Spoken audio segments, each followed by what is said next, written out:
Hey, what's happening everybody? I'm in my NC MX-5 Miata and today we're going to make the shifting a little bit smoother on our manual stick shift. So check it out, I've got a wooden knob here.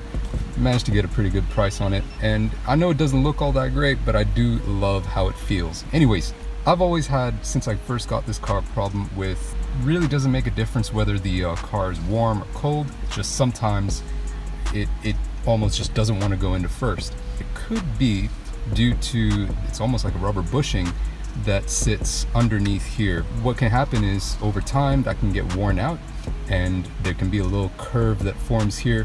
So when you push it to the left, you end up going too far to the left, and then you're not lined up with the gate to go into first or second, and that can cause a bit of sticking. And that might be the problem with mine. So we're gonna take out the center console and have a look. And I've got a replacement part anyway, so we're gonna change it no matter what.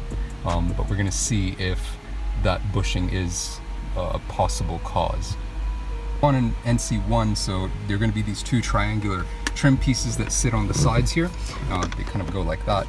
To get those off without breaking these tabs, so what you do is you get your pry tool and you stick it at the upper part of the front here. So you're gonna pry it like in there, in that gap, and then you're gonna pry up. Don't pry away because the tabs are going in like that. You're gonna pry back and then it'll just kind of slide out this way. And you do the same on the other side. Then what we're gonna do is we're gonna pry up this little coin tray. That's, I think, what it is. And we're gonna do a similar sort of thing. We're gonna use our pry tool, get under one of the sides, and just pry it up like that. If it doesn't come up on the other side, then you want to pry on the other side. Get those screws out, we'll do that later. Next, we're going to pry up this little thing here at the bottom of the cup holder, and just like that. Take that out. That's going to reveal another screw, and then we're going to pry up this little piece on the back of the center console. It's going to get our trim tool over here. I'm not going to do this on camera because I can't hold the camera and do this at the same time. I'm going to get it under the side over there and pull it off. And another way you can get it off is to just dig your fingers in the back here and pry up as well. All right, so we've got these two screws exposed. We're going to take those out. We're going to take out the screw in the cup holder, and we're going to take out this screw and this screw. Just a crosshead screwdriver. I think it's a number 2 that'll do the job.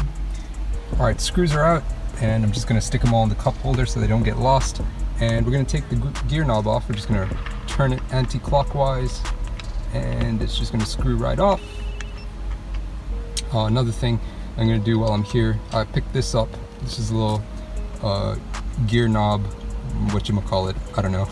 Anyway, it's just like a trim piece to make this look a lot tidier so you don't see the shaft exposed. And I'm going to be getting a zip tie to make it sit nice and neat with the shifter boot. And if you pull up from the front, it's just going to lift up, as you can see, like so. So I've started sliding the handbrake boot off like so. You just remove the entire handbrake boot trim surround and slide off the entire thing like so. Getting that out the way is going to make it a lot easier to remove this. So we're going to get that out the way, put it up on the dash. So all the stuff I removed, I'm just going to leave it on the dash so none of it goes missing. The next thing we want to do is put both our seats in the rearmost position to give us as much space as possible to get this center console off. It's going to be a bit tight, and you're going to find it kind of catching on kind of the front tombstone panel for the audio. And it's going to be catching on the backrest of the seats. I've got factory Recaros, so it's probably going to catch a little bit more, but we'll have to kind of massage everything to get it off. All right, so I've put the seats in the rearmost position. Next thing I'm going to do is I'm going to pull the handbrake up as far as I can go. And I always feel a bit uncomfortable about this because I don't want to stretch the handbrake cable, but you absolutely have to do this to get the center console off. So we're going to pull a bit more. That's as far up as it will go. So that's going to make it a lot easier to get this off. Otherwise, you're going to have this part of the center console hitting on the handbrake and you won't be able to get it off. All right, so to those electrical connections, there they are.